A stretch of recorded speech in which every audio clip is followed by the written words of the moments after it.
तो दोस्तों एक बहुत ही बड़ा अपडेट निकल कर आ रहा है। भारतीय वैज्ञानिकों ने एक बहुत ही बड़ा कारनामा कर दिखाया है और एक बहुत ही घातक विनाशकारी हथियार हमारे वैज्ञानिकों ने स्वदेशी रूप से तैयार कर लिया है, जिसके नाम एक वर्ल्ड रिकॉर्ड भी है। तो इसी के बारे में बड़ी खबर निकल कर आ रही है जो मैं आपको वीडियो में बता रहा हूं। वीडियो में अंत तक जरूर बने रहिए, साथ ही लेटेस्ट। तो दोस्तों भारत में हर रोज कोई ना कोई हथियार सामने निकल कर आता रहता है और भारत लगातार बहुत ही तेजी के साथ नए नए घातक हथियार बना रहा है। और दोस्तों हालांकि हमने कई सारे हथियार बनाकर तैयार भी कर लिए हैं, लेकिन आज भी ऐसे कई सारे उपकरण और हथियार हैं जिन्हें हम दूसरे देशों से खरीदते हैं और इसमें हमारे डिफेंस बजट का एक बहुत ही बड़ा हिस्सा लग जाता है। और इसी तरह के हथियार होते हैं आर्टिलरीज या फिर कह ले तोपें। जी हां दोस्तों, भारत के लिए तोपें बहुत ही ज्यादा कारगर साबित होती हैं। दोस्तों असल में दुनिया के हर देश के लिए अलग अलग प्रकार के हथियार उनके हिसाब से कारगर होते हैं। हो सकता है कि भारत के लिए जो हथियार बहुत ही महत्व रखता हो वो खाड़ी देशों में कोई भी काम ना आए, क्योंकि वहां की भौगोलिक परिस्थितियां बहुत ही अलग हैं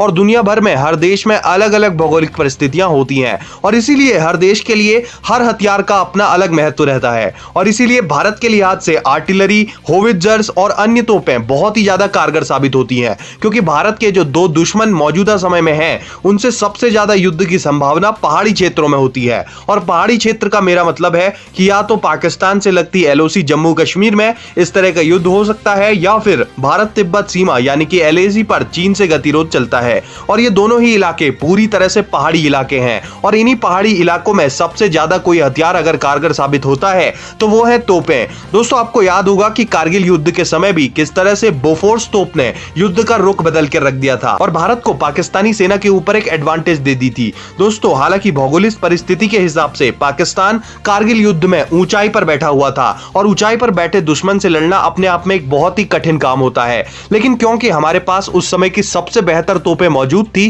तो इसीलिए भारत ने यहां पर युद्ध का रुख मोड़ दिया था और इन तोपों की मदद से। लेकिन दोस्तों ये तोपें भी बाहरी देशों से खरीदी गई थी और भारत के पास आज भी कई सारी ऐसी तोपें हैं जो भारत ने दूसरे देशों से खरीदी हुई हैं। और भारत की जो स्वदेशी तोपें हैं भी वो अभी उतनी वर्ल्ड क्लास नहीं है, लेकिन हाल फिलहाल के सालों में भारतीय वैज्ञानिकों ने हमारी सेना के लिए बहुत ही घातक वर्ल्ड लेवल की जो तोपें बनाई हैं और ऐसी ही एक आर्टिलरी डीआरडीओ ने डेवलप करी है और इसका नाम है ATAGS। और दोस्तों खबर बड़ी ये निकल कर आ रही है कि हाल ही में ATAGS के ट्रायल शुरू हो गए हैं। जी हां दोस्तों, कुछ महीनों पहले ही एक बड़ी खबर निकल कर आई थी कि ATAGS के ट्रायल्स के दौरान इसमें बैरल ब्लास्ट हो गया था, जिसको लेकर इसके ट्रायल्स डिले करा दिए गए थे। लेकिन अब इसके एक बार फिर से ट्रायल शुरू हो गए हैं और भारतीय सेना के रिक्वायरमेंट्स के हिसाब से ही इसको बनाया गया है। और इन ट्रायल्स के पूरे हो जाने के बाद भारतीय सेना आगे की कार्रवाई इन तोपों की खरीद को लेकर करेगी।